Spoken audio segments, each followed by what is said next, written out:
Nama Mees Hilgers ramai disebut setelah Shin Tae-yong dipecat sebagai pelatih timnas Indonesia pada Senin 6 Januari 2025 siang WIB. Bek 23 tahun ini banyak disebut sebagai sosok yang ingin meninggalkan skuad timnas Indonesia di Cina karena disinyalir tak suka dengan strategi Shin Tae-yong. Kemudian di media sosial, Mees Hilgers juga dituduh enggan gabung ke timnas Indonesia pada November 2024. Meskipun beberapa hari sebelum laga skuad Garuda melawan Jepang, dirinya sudah turun di laga Ajax Amsterdam versus FC Twente. Isu semakin liar setelah Mees Hilgers tidak mengucapkan salam perpisahan kepada Shin Tae-yong di Instagram layaknya para pemain keturunan lain. Demi mendinginkan suasana, bek yang memiliki harga pasar 9 juta euro ini memberikan klarifikasi. Ia memastikan kabar di atas merupakan berita bohong.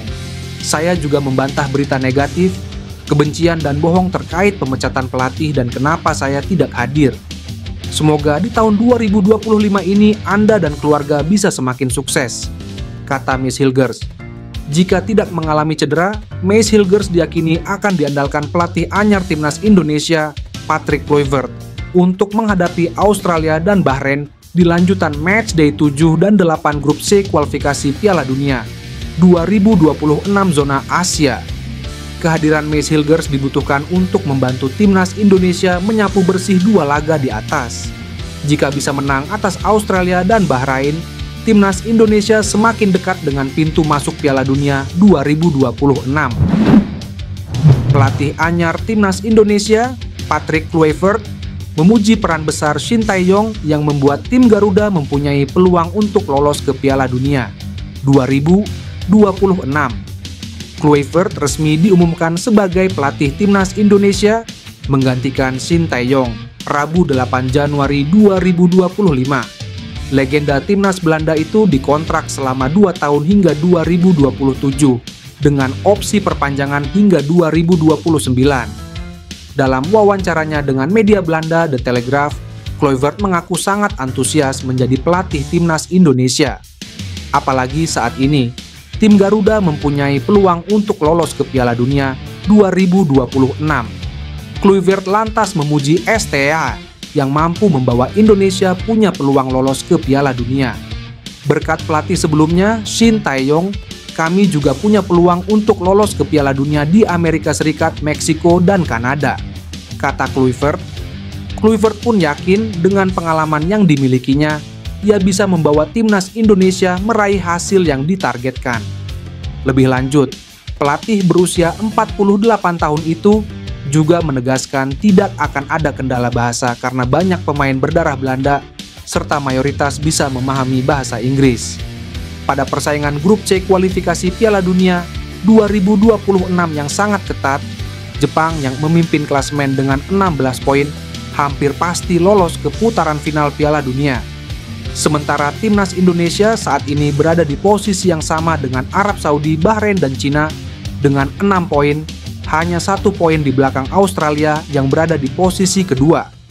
2 tim teratas akan lolos langsung ke Piala Dunia 2026, sementara peringkat ketiga dan keempat akan berkompetisi di putaran keempat untuk memperebutkan 2 tiket lolos langsung dan play-off untuk berlaga di Kanada, Meksiko, dan Amerika Serikat.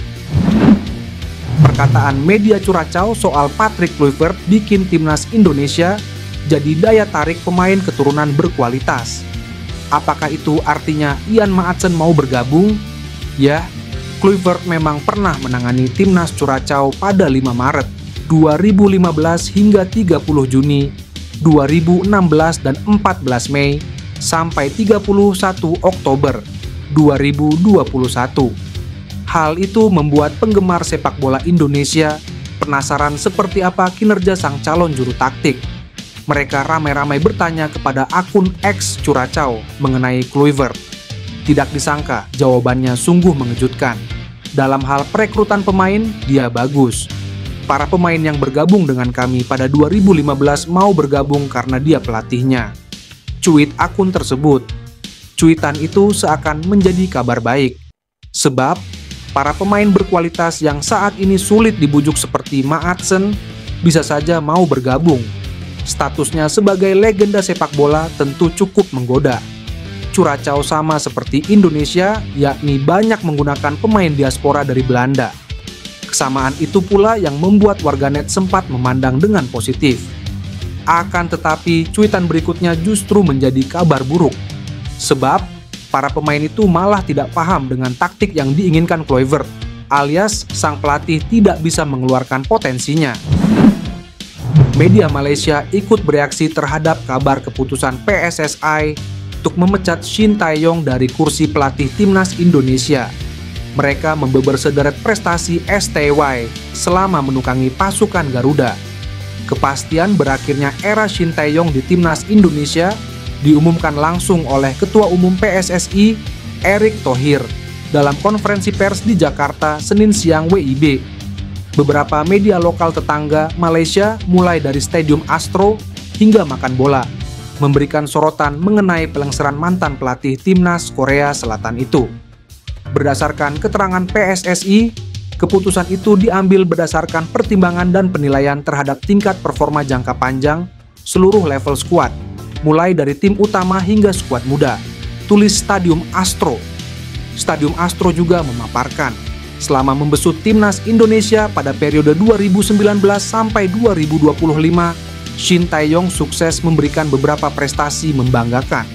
Sebagai catatan, manajer kelahiran Korea Selatan itu mengantarkan sang Garuda ke babak sistem gugur Piala Asia Qatar 2023. Tahun lalu, Shin Tae-yong pun berhasil membawa Indonesia lolos berdasarkan prestasi ke Piala Asia Arab Saudi 2027 dan menghadapi babak ketiga kualifikasi Piala Dunia 2026, papar Stadium Astro.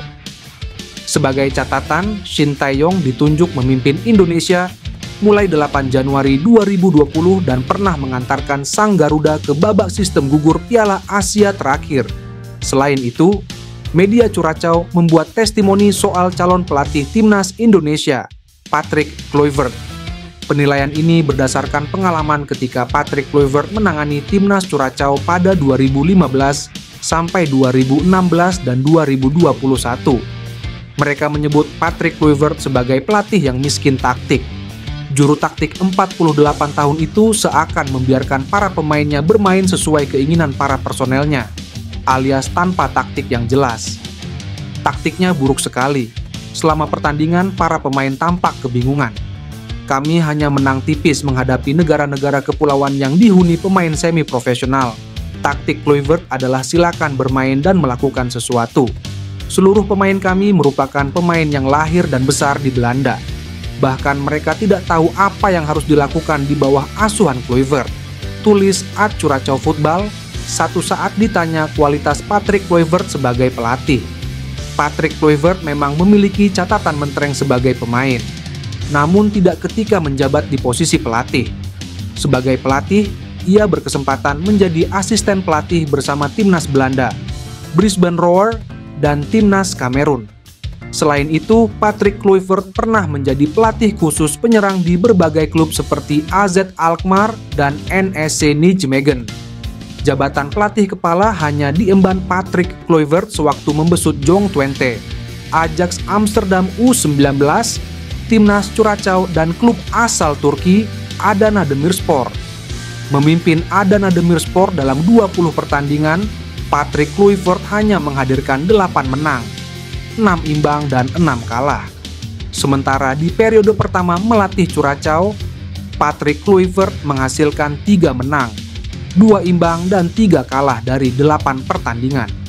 Sementara di periode kedua, Patrick Kluivert memberikan 1 menang, 2 imbang dan 3 kalah. Pada periode kedua ini, Patrick Kluivert harus rela melihat Curaçao dibantai Bahrain 0-4 dalam laga uji coba yang digelar 9 Oktober 2021. Ironisnya, timnas Indonesia akan menghadapi Bahrain di matchday ke-8 grup C kualifikasi Piala Dunia 2026 zona Asia di Stadion Utama Gelora Bung Karno pada Selasa, 25 Maret 2025. Sanggupkah Patrick Kluivert mengantarkan timnas Indonesia meraih kemenangan jika ditunjuk sebagai pelatih skuad Garuda?